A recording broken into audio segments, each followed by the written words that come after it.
नमस्कार, जनता टीवी देख रहे हैं आप और मैं हूं आपके साथ जागृति खंतवाल। लोकसभा चुनाव से पहले देश भर में राज्यसभा चुनाव हो रहे हैं। 56 राज्यसभा सीटों पर नए सदस्य चुने जाने हैं, जिनमें से 41 को पहले ही निर्विरोध चुना जा चुका है। ऐसे में बची हुई 15 सीटों पर वोटिंग जारी है।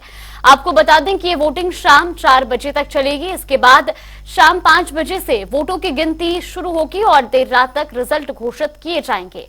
आपको बता दें कि उत्तर प्रदेश में बीजेपी के 8 और समाजवादी पार्टी के 3 प्रत्याशी मैदान में हैं और खेल बहुत ही तगड़ा चल रहा है। तो वहीं सपा को एक के बाद एक कई बड़े झटके लग रहे हैं। आपको बता दें कि पहले मनोज पांडे ने अपने पद से इस्तीफा दे दिया और फिर कई विधायकों ने भी अखिलेश यादव का फोन न उठाते हुए संकेत दे दिया कि वो बीजेपी के समर्थन में वोटिंग करने वाले हैं। हालांकि नतीजे क्या होंगे ये देर शाम तक ही स्पष्ट हो पाएगा। फिलहाल वोटिंग जारी है। अगर 8 प्रत्याशी बीजेपी के मैदान में है तो 3 समाजवादी पार्टी के भी मैदान में है। हालांकि 10 सीटों पर राज्यसभा की ये चुनाव उत्तर प्रदेश में हो रही है और ऐसे में 11 उम्मीदवार मैदान में है। अब देखना ही होगा कि आखिर किस तरह से ये पूरी स्थिति तैयार होती है। शाम तक जो नतीजे हैं वो भी सामने आ जाएंगे। हर एक में साहस नहीं होता है जो सरकार के खिलाफ खड़ा हो जाए। सरकार के खिलाफ खड़े होने में साहस चाहिए और दबाव तो हर एक पे बनाया जाता है। ये बात कौन नहीं जानता है कि भारतीय जनता पार्टी जीतने के लिए कोई भी हथकंडा अपनाएगी। जिस भारतीय जनता पार्टी ने चंडीगढ़ में बेईमानी की हो, बैलेट से जब वोट पड़ा, जीतने के लिए उन बैलेटों को किस तरीके से बिगाड़ा गया, किस तरीके से वोट खराब किया गया और अधिकारी के माध्यम से। उस समय अगर सीसीटीवी ना होता और बैलेट से वोट ना पड़ा होता तो शायद भारतीय जनता पार्टी को इस तरह से बदनाम होते हुए नहीं कोई देख पाता। जहां तक यूपी का सवाल है, राज्यसभा के चुनाव में भारतीय जनता पार्टी ने सब कुछ किया है वोट लेने के लिए और जो लोग गए हैं उनमें साहस नहीं रहा होगा सरकार के खिलाफ खड़ा होने में। लोकतंत्र की हत्या करने का काम किया है। भाजपा ये चाहती है कि विपक्ष पूरा खत्म हो जाए और जिस तरीके से भारतीय जनता पार्टी की सरकार ने सीबीआई, ईडी, इनकम टैक्स, प्रशासन और गुंडों का इस्तेमाल किया है, ये लोकतंत्र के लिए बहुत घातक है। लोकतंत्र को भाजपा की सरकार समाप्त करने का प्रयास कर रही है और जिस तरीके से भारतीय जनता पार्टी ने जो है पूरे दिन और रात भर जो विधायक हैं उनको तोड़ने का प्रयास किया है, उससे स्पष्ट हो गया है कि भारतीय जनता पार्टी का लोकतंत्र में कोई विश्वास नहीं है और भारतीय जनता पार्टी की सरकार जो है लोकतंत्र की हत्या करने का प्रयास कर। मुझे पूरा विश्वास है कि बातें कुछ भी हो, मुझे उम्मीद है कि 3 हमारे साथी कैंडिडेट्स हैं गठबंधन के और मुझे विश्वास है कि तीनों को जीतना है। भारतीय जनता पार्टी ने हमेशा ही किया है। किस तरह का उन्होंने दबाव डाला, कैसे डाला, ये तो बाद में पता चलेगा। पर ये दबाव की राजनीति चुनाव के पहले खरीद फरोख्त, दबाव, ये सब हमेशा होता रहा है जब जब भारतीय जनता पार्टी पावर में रही। कोई नई चीज नहीं है। पर आज मुझे खुशी है कि जो हमारी पार्टी का, कांग्रेस पार्टी का निर्देश था, हमारे नेतृत्व का जो निर्देश था, अब मैंने और मेरे साथी विधायक ने उसको निभाया है। हमारे 8 के 8 प्रत्याशी जीत रहे हैं और सभी माननीय विधायकगणों जी का, मतदाताओं का हृदय से आभार। माननीय मोदी जी के मार्गदर्शन में विकसित भारत की तरफ तेजी के साथ सभी लोग आगे बढ़ रहे हैं और माननीय मोदी जी का मार्गदर्शन प्राप्त है। सभी माननीय विधायकगणों का समर्थन, आशीर्वाद बीजेपी के 8 प्रत्याशियों को। देखिए प्रक्रिया क्या है, जो भारतीय जनता पार्टी के तरफ से 8 उम्मीदवार खड़े हैं, 8 जीतेंगे। जो खबरें अटकलों के बाजार में बहुत तैर रही थी, कल क्लियर हो गया। राजा भैया ने ओपन आकर के सामने बता दिया। मैं भी उनसे मिला था, बातचीत हुई तो मैंने बताया कि राजा भैया जी वोट देंगे और जितने सहयोगी दल के लोग हैं सब लोग साथ में हैं, भारतीय जनता पार्टी साथ में है। और मजे की बात यह है कि समाजवादी पार्टी की तरफ से लोग खुल करके वोट देने के लिए रजामंद है और आ रहे हैं, लोग वोट देंगे। सपा की तरफ से क्रॉस वोटिंग होगी और भाजपा को जिताने के लिए, एनडीए को मजबूत करने के लिए लोग वोट देंगे। कल सपा पे डिनर पार्टी रखी गई, तमाम विधायक उसमें नहीं पहुंचे। ये तो बहुत पहले से मैं कह रहा हूँ ना कि कुछ लोग सट के करेंगे, कुछ लोग हट के करेंगे, सहयोग करेंगे और एनडीए कुनबा को जिताने के लिए पूरी ताकत से लगेंगे। यहाँ देश के जो विकास हो रहा है, प्रदेश का जो विकास हो रहा है, उससे होकर के बहुत सारे जनप्रतिनिधि भाजपा के साथ जुड़ रहे हैं। सर आज आप यहाँ पे मनोज पांडे जी से मिले हैं, क्या बात? मैं बड़ी खबर दे रहा हूँ आपको। मनोज पांडे जी सनातन धर्म के सदैव जो है पक्षधर रहे हैं। इस पर उनका सदन के अंदर और सदन के बाहर वो बराबर बयान देते रहे हैं, इसलिए जो है वो वहां पर खिन्न थे। और राम जी के दर्शन के लिए भी जो प्रस्ताव आए, उस प्रस्ताव पर वो खुद चाहते थे कि सभी लोग दर्शन करने के लिए जाएं, उस पर भी लोगों ने विरोध किया। इसलिए वो आज माननीय मोदी जी पर के नीतियों पर भरोसा करके आज जो है निर्णय ले रहे हैं। आज हमने अपना वोट दिया है।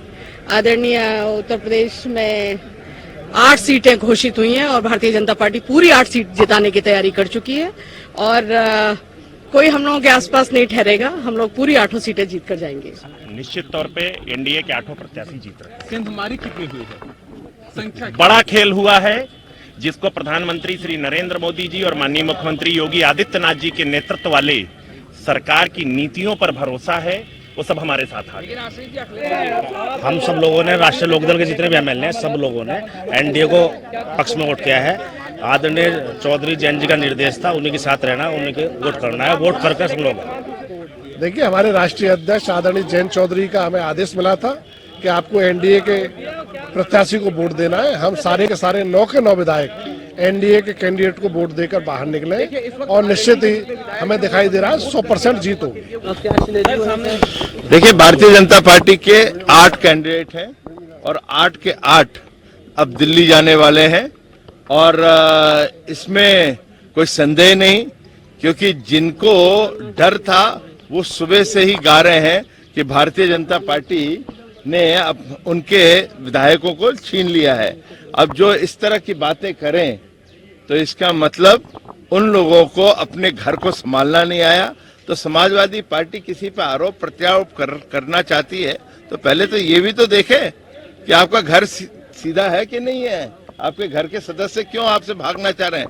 हमें तो नहीं पता हमने क्या किया है, लेकिन कोई डालना चाहता है तो हमारी नीतियों से अच्छा होगा है। मगर हम संतुष्ट हैं कि हमारे 8 के 8 जो कैंडिडेट हैं वो राज्यसभा जाने वाले हैं। मेरी प्रतिबद्धता, मेरा वचन पीडीए है। मैं पीडीए हूँ, मेरे अलावा पीडीए कोई नहीं है। मैंने शुरू से पीडीए की बात की और मेरा वोट भी आज पीडीए के लिए है। जहां देश भर में आज राज्यसभा चुनाव के लिए वोटिंग जारी है, तो वहीं उत्तर प्रदेश में भी 10 सीटों पर वोटिंग फिलहाल जारी है। आपको बता दें कि जहां 10 सीटों के लिए कुल 11 उम्मीदवार आज मैदान में है। राज्यसभा चुनाव की 10 सीटों के लिए मतदान फिलहाल जारी है। बीजेपी और समाजवादी पार्टी के बीच ये दिलचस्प मुकाबला देखने को मिल रहा है, जहां बीजेपी से 8 और समाजवादी पार्टी से 3 प्रत्याशी मैदान में है। 396 विधायक आज वोट देंगे, 10 प्रत्याशी इनमें से चुने जाएंगे। तो वहीं सपा के पास प्रथम वरीयता के 34 विधायक। तो वहीं आपको बता दें कि जहां लगातार एक तरफ वोटिंग जारी है तो दूसरी तरफ बयानबाजियों का दौर भी शुरू हो चुका है। तो वही हमारे साथ बीजेपी प्रवक्ता संजय चौधरी जी जुड़ गए हैं। बहुत बहुत स्वागत है आपका जनता टीवी पर। आज राज्यसभा चुनाव के लिए वोटिंग जारी है, कितने कॉन्फिडेंट हैं, क्योंकि बयान तो लगातार कई सामने आ रहे हैं कि 8 की 8 सीटों पर बीजेपी की आज जीत होनी है। देखिए, बीजेपी के पास निश्चित रूप से 8 प्रत्याशियों के जुटाने लायक विधायकों का आंकड़ा है और उसी के आधार पर भारतीय जनता पार्टी के 8 प्रत्याशी जीत रहे हैं। ये आज सुबह से बहुत क्लियर हो गया है और जिस तरह से लोग जय श्री राम का नारा लगाते हुए आ रहे हैं और वोट डाल रहे हैं, निश्चित जानिए कि बीजेपी ने जिन 8 प्रत्याशियों को खड़ा किया है वो 8 प्रत्याशी जीतेंगे, इसमें कोई संशय की बात नहीं। बिल्कुल, लेकिन संजय चौधरी जी, विपक्ष के तो कई तरह के बयान सामने आ रहे हैं। खुद अखिलेश यादव कहते हुए नजर आए कि बीजेपी जीत के लिए किसी भी हद तक जा सकती है और उनके विधायकों को आखिरी में तोड़ने का काम भी बीजेपी ने किया है। देखिए, भारतीय जनता पार्टी समाजवादी पार्टी के विधायकों को नहीं तोड़ रही है।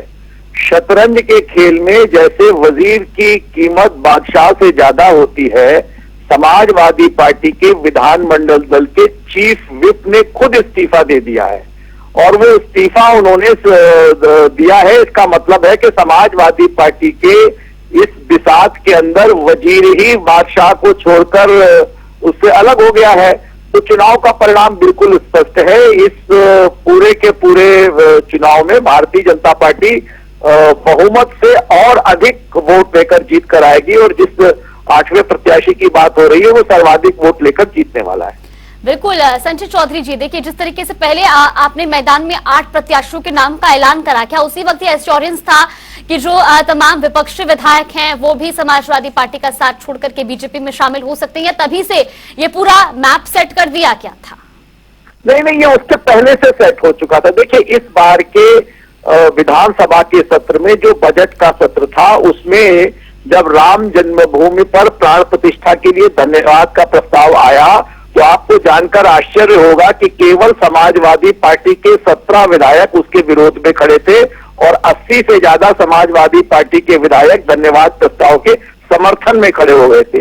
ये उसी दिन तय हो गया था कि समाजवादी पार्टी के पास अब केवल 17 विधायक बचे हैं, बाकी के सारे विधायक समाजवादी पार्टी को छोड़ चुके हैं। ठीक है, हमारे साथ समाजवादी पार्टी प्रवक्ता फखरुल हसन चांद जी भी जुड़ गए। बहुत बहुत स्वागत है आपका जनता टीवी पर। फखरुल जी, आज तो जिस तरीके से अब बीजेपी की लगातार जो ये बयानबाजी सामने आ रही है, काफी कॉन्फिडेंट है 8 की 8 सीटों पर जीत के लिए, लेकिन क्या ऐसी वजह रही कि वोटिंग वाले दिन साथियों ने हाथ छोड़ दिया? देखिए, माजी देवबंदी की 2 लाइनें हैं कि पहले ये तय करो कि वफादार कौन है, फिर वक्त खुद बताएगा कि गद्दार कौन है। समाजवादी पार्टी में जो गद्दार थे वो चिन्हित कर लिए गए हैं, जो लगातार समाजवादी पार्टी की रणनीति को भाजपा को बेचने का काम कर रहे थे, खुद की बोली लगाने का काम कर रहे थे। ऐसे लोग अगर समाजवादी पार्टी के साथ से चले गए हैं, लोकसभा चुनाव से पहले चले गए हैं, तो समाजवादी पार्टी समझती है कि ये एक बेहतर कदम था कि समाजवादी पार्टी से गद्दारों का सफाया हो गया है। समाजवादी पार्टी हमेशा से अपने कर्मठ, जुझारू, ईमानदार कार्यकर्ताओं की पार्टी रही है। पार्टी कार्यकर्ताओं कैडर की पार्टी के रूप में जाना जाता है। जो भी विधायक बनते हैं, सांसद बनते हैं, वो हमारे समाजवादी पार्टी के कार्यकर्ताओं के रहम करम पे बनते हैं, उनकी मेहनत पे बनते हैं। तो ऐसे लोग जो समाजवादी पार्टी का साथ छोड़ के गए हैं, गद्दार लोग, उनको समाजवादी पार्टी के कार्यकर्ता ही मजबूती से जवाब देंगे। समाजवादी पार्टी को कहीं कोई नुकसान नहीं है। अच्छा है कि जो गद्दार थे, जो लगातार समाजवादी पार्टी के अंदर की रणनीति को भाजपा को बेचने का काम कर रहे थे, सौदा करने का काम कर रहे थे, ऐसे लोग समाजवादी पार्टी को छोड़ के चले गए। हम उनका धन्यवाद देना चाहते हैं कि गद्दार लोग समाजवादी पार्टी को छोड़ के चले गए। ठीक है संजय चौधरी जी, फखरुल हसन चांद जी तो कह रहे हैं कि अच्छा ही हुआ, बागी नेता थे, चले गए साथ छोड़ करके, और अब जो समाजवादी पार्टी वो चिन्हित भी कर चुकी है। लेकिन क्या बीजेपी ने उन बागी नेताओं को अपनी टीम में लेकर के कोई नुकसान तो नहीं झेलना है आने वाले समय में?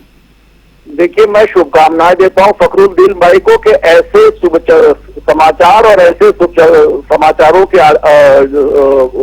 समाचार जो हैं अभी पर निरंतर मिलते रहे। देखिए, समाजवादी पार्टी ये कह रहे हैं कि हमारी पार्टी और कैडर उसका मुकाबला करेगी। कैडर कौन? समाजवादी पार्टी के पीडीए के प्रत्याशी घोषित होने के बाद 2 राष्ट्रीय महासचिव समाजवादी पार्टी के, इन्होंने इन प्रत्याशियों का विरोध करते हुए समाजवादी पार्टी के राष्ट्रीय महासचिव के पद से इस्तीफा दिया। और इस्तीफा देने वाले कौन? स्वामी प्रसाद मौर्य, सलीम शेरवानी, ये भी पीडीए से ही आते हैं। एक राष्ट्रीय महासचिव गौतम जो अनुसूचित वर्ग से आते हैं। पीछे की समाजवादी पार्टी की विधायिका पल्लवी पटेल जो पीडीए से आती हैं। यही सब लोग समाजवादी पार्टी से इस्तीफा दे रहे हैं, यही इनके खाते हैं, यही इनके खिलाफ बोल रहे हैं। तो आप बताइए कि समाजवादी पार्टी का कैडर भी इनके खिलाफ बोल रहा है, इनके प्रत्याशी भी, इनके पदाधिकारी भी इनके खिलाफ बोल रहे हैं, इनके विधायक। ठीक, फखरुल हसन जी, समाजवादी पार्टी अंत का बिगुल बच चुका है और राम से बड़ा राम का नाम ये आज दिखाई दे रहा है। ठीक है फखरुल हसन जी, देखिए हम तो अपने बड़े भाई से पूछना चाहते हैं कि कितने में गोली लगाई आपने? कम से कम अब ये तो बता दो कि जो बिके हैं, जो बिकाऊ थे, उनको कितने में खरीदा है? क्या बोली लगी उन भाई? जिसके पास ज्यादा पैसा होगा खरीद पाएगा। समाजवादी पार्टी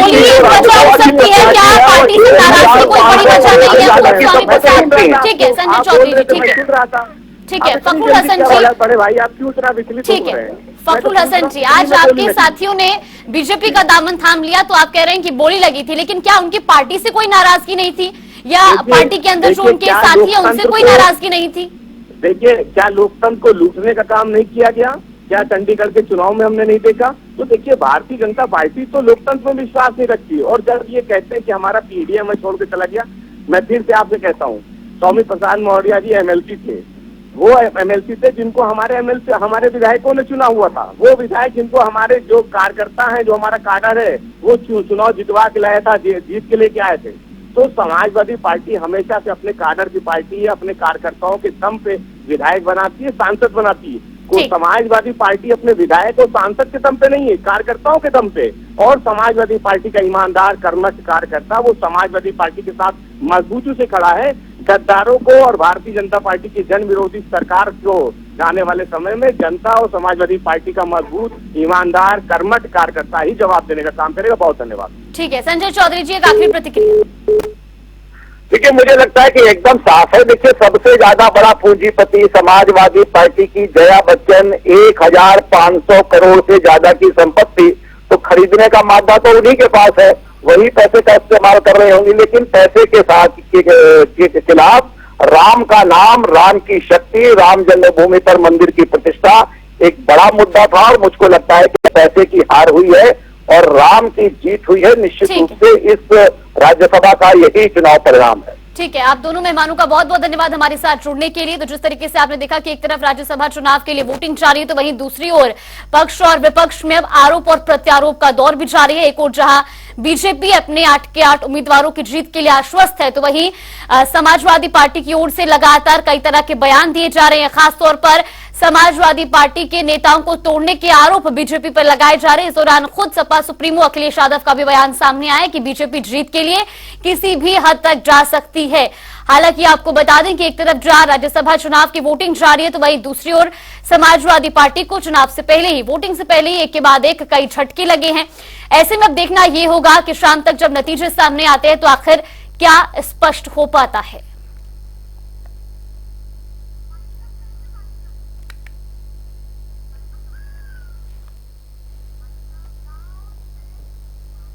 चलिए, बुलेटिन में फिलहाल के लिए बस इतना ही। आप रुकते हैं छोटे से ब्रेक के लिए।